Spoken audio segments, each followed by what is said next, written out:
Hi hello வணக்கம் welcome back to Sri ருத்து சர்பல். இன்னைக்கு வந்து நம்ம குப்பைமேனி நீம் துளசி எல்லாம் வச்சு ஒரு ப்ராடக்ட் பண்ணுறோம். என்னன்னு பார்க்கலாமா? வாங்க. ஆக்னி ஃபேஸ் வாஷ் தான்.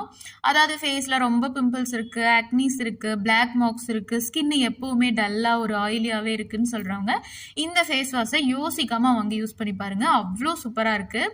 ரெகுலராக வந்து நிறைய சிஸ்டர்ஸ் இது வாங்கி யூஸ் பண்ணிட்டு இருக்காங்க. ரொம்பவே நல்லா இருக்குன்னு சொல்லிட்டு. ஏன்னா இதில் நம்ம யூஸ் பண்ணுறது வந்து பார்த்தீங்கன்னா துளசி, நீம், குப்பைமேனி, அது போக சாலிசிலிக் வந்துட்டு யூஸ் பண்ணுறோம். சாலிசிலிக் வந்து நல்லா உங்களோட ஃபேஸில் வந்து ஆயிலை கண்ட்ரோல் பண்ணும். பிஹெச் வேல்யூ வந்து பார்த்தீங்கன்னா நார்மலாக 4 to 5, ஒரு ஃபேஸ் வாஷ்க்கு வந்து 4 to 5 இருக்கலாம். அந்த வேல்யூவில் தான் நாங்களும் பண்ணி கொடுத்துட்ருக்கோம். இதில் வந்து பார்த்தீங்கன்னா நிறைய சிஸ்டர்ஸ் யூஸ் பண்ணிட்டு எனக்கு ரிவ்யூ ஷேர் பண்ணுறதுல ஒரு சிஸ்டரோட வீடியோஸ் மட்டும் இதில் நான் அட்டாச் பண்ணியிருக்கேன். செக் பண்ணி பாருங்கள். நான் எல்லாமே யூஸ் பண்ணி பார்த்துட்டேங்க. பயங்கர காஸ்ட்லியான ப்ராடக்ட்ஸ் கூட வாங்கி யூஸ் பண்ணிட்டேன், ரெடி ஆகலன்னு சொல்கிறவங்க ஒன்ஸ் நம்ம ஸ்ரீ ருத்து சர்பலை காண்டாக்ட் பண்ணி இந்த ப்ராடக்ட்டை வாங்கி யூஸ் பண்ணி பாருங்கள். அவ்வளோ